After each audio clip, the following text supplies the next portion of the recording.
Hi there, I'm Keith Jones. We are breaking into our stream here with a special CBS News Miami report as Hurricane Idalia continues to make its way out of Florida after making landfall as a Category 3. Florida Governor Ron DeSantis is in Tallahassee to discuss its impacts. Here's the governor now. So far, there have been 262,000 accounts that had lost power have been restored, and there are more than 250,000 accounts that are currently out of power and in need of restoration. As you'd imagine, the counties that have the highest percentage of power outages are the counties that were in the main pathway of the storm, counties like Dixie, Levy, Taylor, Suwannee, Madison, Jefferson, and Columbia.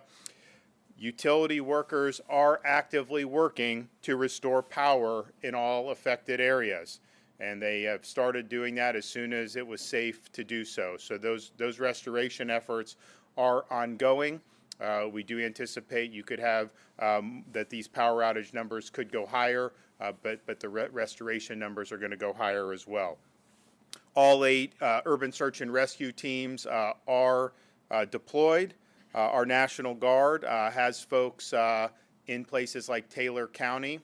They're getting on scene there to do things like clear major pieces of the roads and get debris that has been knocked around. So there's a lot of moving parts there, kind of at ground zero. So we've got a National Guard unit there. General Haas going to talk more about that. Coast Guard is active, including with rotary wing assets. Florida Fish and Wildlife has both boats and vehicles en route to the affected areas. And Florida Department of Transportation has been conducting cut and toss operations, starting at the southern part of the state as the storm moved through southwest Florida, clearing those roads and then moving all the way up north. And so they are en route to clear all the way up to Taylor County. Right now, Tampa Airport is going to reopen for incoming flights at 4 p.m. By 3 a.m. tomorrow, it will be fully reopened. Gainesville Airport will reopen tonight, and Tallahassee Airport will reopen first thing in the morning. The ports in Tampa and Manatee are currently undergoing assessments, and when those assessments are concluded, they will be able to resume operations, assuming all is well, which we anticipate it will be. There are, as of now, no confirmed fatalities, and those fatalities are things that get confirmed by the Florida Department of Law Enforcement through medical examiners. We do not have any confirmed fatalities yet. If you have any questions about how things are unfolding in your area, you can go to floridadisaster.org for updates. The Florida Division of Emergency Management will continue to update that website with all the latest information. We have really good retail in terms of all the counties, I think, other than the Big Bend proper, the Tampa Bay area. Things are good. Leon County is doing well. We're still assessing what is all going on the ground in the places that had the initial impact. And so we're probably going to be, I'm probably going to try to get down to some of those counties today. But we got a lot of people that are going in, offering assistance from the state perspective, helping these counties be able to stabilize the situation. So for more updates on this, I'm going to bring up Kevin Guthrie from the Florida Division of Emergency Management. All right. Thank you, Governor. So far right now, the biggest impacted area that we have, following up on what the governor said, is seems to be in Perry. Right now, we know we have a couple of businesses that have caught on fire, a few that have roofs knocked off of them, maybe potentially one collapse. We're getting some conflicting information on that. But we do have crews that are there working hand in hand with Taylor County Sheriff's Office and Taylor County Fire Rescue. So that's going on. Madison County is another county that has been impacted. They have a lot of debris on the ground. They have about 99% power outages in that particular county. So again, we do have resources heading in that direction. Again, I'll let General Haas talk about that. He's got one of his task forces heading in that direction as well. So other than that very specific detail, we continue to search, secure, and stabilize areas that we can do that in. Most of what we're doing here in the Big Bend area is initial search. I will say this, I know we don't have anybody from the CFO's office here, but in search and rescue in Fort Myers, we were able to clear a lot of houses very quickly because of the footprint of Fort Myers. Up here in the Big Bend, you may have 2 houses that are on a 5-mile road. So that is going to take a very long time to clear those. Now, we have more than enough assets, more than enough resources to get that done in a timely manner, but I just want to go ahead and set expectations.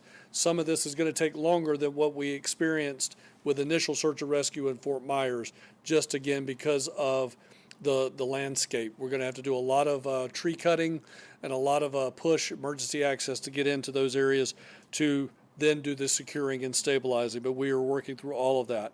We have maintained communications with all of our counties. We did have a couple of 911 centers that went down briefly for about 20-30 minutes, but again, all 911 calls have been answered. There are some minor backlogs in Taylor County and Madison County that, again, local officials are working through, and then we are supplementing those resources to help them get through those calls as quickly as possible. I will reiterate that even though we have 911 calls, there is no one in distress that has not been taken care of. The ones that were in distress, we got folks to immediately. We have a lot of people that have called 911 saying, I'm entrapped in my house, I'm okay, but I need help. So they are 100% okay. We're going to get to those folks just as fast as we can get our emergency access teams into them. The State Emergency Response Team will continue to work around the clock to meet the needs of all the survivors, support our first responders, and initiate an efficient recovery process to communities impacted by Hurricane Idalia. We are actively working with our law enforcement partners to continue to conduct search and stabilize, as I've already mentioned. We have a recovery team that's already in the EOC. We, here at the Division of Emergency Management, we activate our recovery team the exact same time that we activate our response team. So our recovery team has already been working for several days getting ready for this. They are already conducting windshield assessments throughout the state of Florida. We will go into the next phase of this will be individual damage assessments, initial damage assessments, where those are done at the local county level in a little more detail to get numbers that will then roll up with us. We already have FEMA that is standing by ready to do what we call joint damage assessments. So they have teams here already ready to go for that. So you're going to see a very, very quick response on the recovery side of the house to do individual damage assessments and what's also referred to as public assistance damage assessments. That's where we check public infrastructure, city, county buildings, things of that nature. So again, all of that stuff will be unfolding most likely as soon as tomorrow so that we could get the recovery process jump-started here in the state of Florida. As always, we could not do that without the leadership of the governor and the objectives that he sets for. So again, Governor, thank you so much. Okay, General. Good morning, and thank you, Governor, for your leadership and support of your Florida National Guard. Director Guthrie, thank you again for the great work your team is doing to protect Florida citizens. As we continue to assess the damage landfall caused across the state of Florida, our thoughts and prayers remain with the impacts of the storm on the folks. Florida National Guard is fully mobilized with approximately 5,500 soldiers and airmen supporting hurricane response efforts. Post-landfall, Guard elements have been providing support to our state and local partners with mission sets including reconnaissance, search and rescue, damage assessment, and route reconnaissance operations. Our 53rd Infantry Brigade Combat Team is heavily engaged in Florida's western coastal counties, primarily conducting ground search and rescue and route clearance operations. In fact, Florida Guardsmen are conducting high water vehicle rescues in Hernando and Taylor counties. Likewise, our 164th ADA Brigade is conducting similar missions throughout our central and northeast counties. We maintain additional immediate response forces available to rapidly reinforce our presence and capabilities in areas with greatest need, like Taylor County.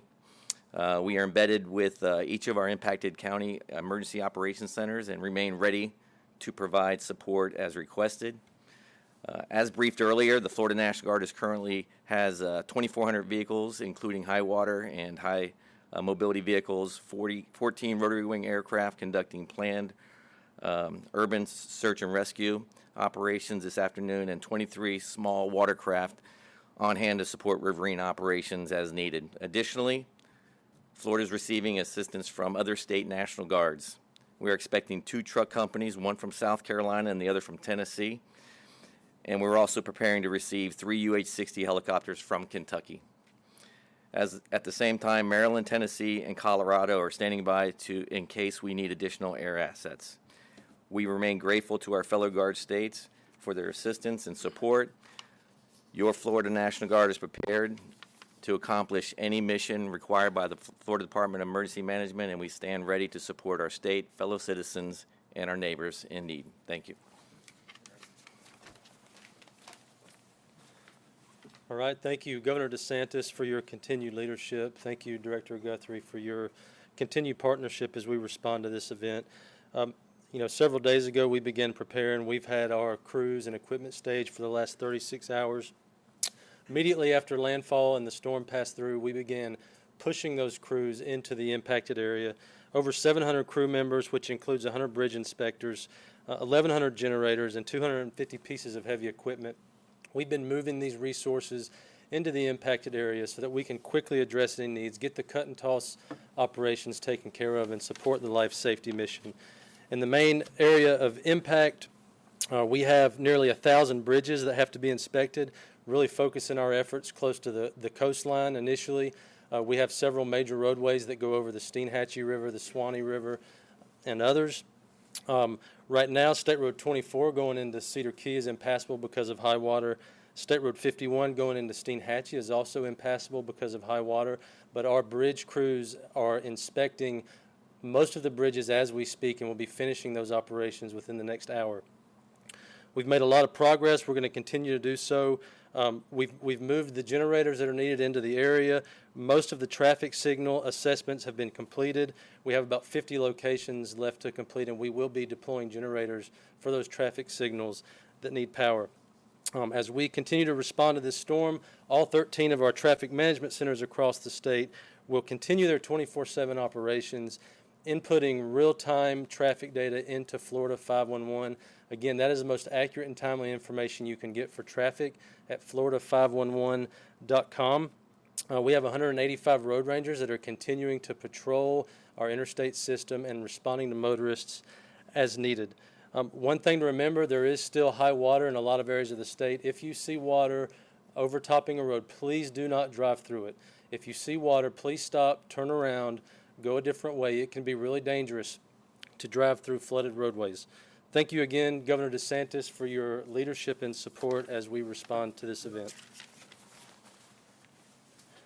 Okay, so we're going to have, all these assets are in motion. So you're going to see a lot of efforts at power restoration. You're going to see the roads cleared in the really significantly affected areas. That's going to just increasingly happen. And we're going to do whatever we need to do to help these local communities get back on their feet. Any questions? What time did the I cross into Georgia? That's a good question. I'll have to look that up. Yeah, I think it was probably within the hour, within the last 30, 40 minutes. This morning, at what time did it become too dangerous for people in that Big Bend area to evacuate? What would you say? Probably the last evacuations probably happened somewhere between midnight and 2 a.m. And do you have an idea of how many people might have stayed in the house? I know with Ian there was a form families filled out. Yeah, so on this particular one, we did door-to-door because it was just a little bit different scenario with much less people. So Florida Highway Patrol and local sheriff's office agencies, again, down in Levy County, had about 100 people that stayed at homes. And then anecdotally, but up into Taylor County, it was more in the 50-ish range that was confirmed. But I'm sure other people did stay as well, but a little bit different way to do it. Would you say that the Florida or Tallahassee has dodged a bullet with Well, I think if we were sitting here last night, we had a track that was bringing the I maybe into Leon County, and then they shifted that this morning. And so I would say Leon, this was from where we were when it was going there, this is the shift Leon wanted for sure. I mean, you go out there. I mean, I've been out. There's been rain and wind. There's some debris, but nothing. I think like if that wall would have impacted Tallahassee, I think you would have seen significantly more damage. So that bend northeast really helped Tallahassee and Leon County. Is there any kind of bridge damage like we saw during Ian, Sanibel Island, like we saw there? So I'm going to let Jared come up. I don't think we've identified that. There are. Of course, in the Tampa Bay area, some of those bridges were closed, some because of water, some because of wind, but structurally, I haven't got any reports that they're problematic. And then as you get in closer to kind of the ground zero, those bridges are not passable, but that's primarily because the water is overflowing. Is that accurate to say? Yep, that's accurate, Governor. I'd say we're still in the process of doing damage assessments. We haven't seen anything anywhere close to what we saw Pine Island, Sanibel Island. For the locations where there's still high water, we have to wait till the water recedes to really find out what's going on there. But we have not seen any major damage yet. Are you seeing any significant river flooding inland, whether it be the Swanee or I guess it could even go over to St. John's if there's enough rain over there? I'm sure we are. Yeah, so short answer is we're starting to see some reaction. All of this rain is going to have to drain into those basins.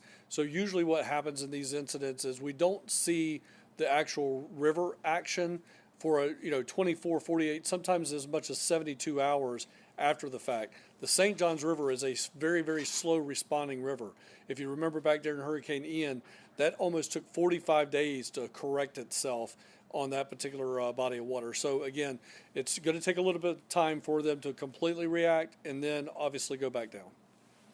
And I will say, I mean, the one thing of this, the storm moved a little bit faster than some of the other ones have moved. I mean, some of these things will just dump water and they go, so slow. This one moved a little bit faster, which is, at least when you're talking about the flooding, is a little bit better than when they're slow.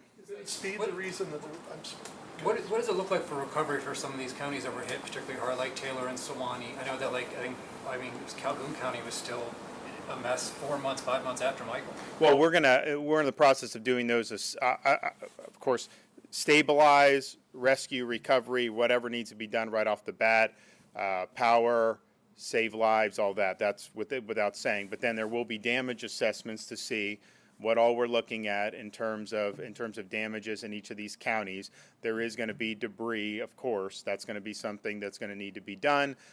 These counties are not going to be able to afford that on their own, of course, even with a 75% cost share with the federal government. And so I would imagine that the state would want to help these fiscally constrained counties. The legislature has typically wanted to do that. We may be seeking better cost share as well. But yeah, there's going to be things that are going to need to be taken care of. And these are the counties along that Big Bend. They just have very small budgets, and expenses like this are not things that they could absorb the way some of our wealthier counties could.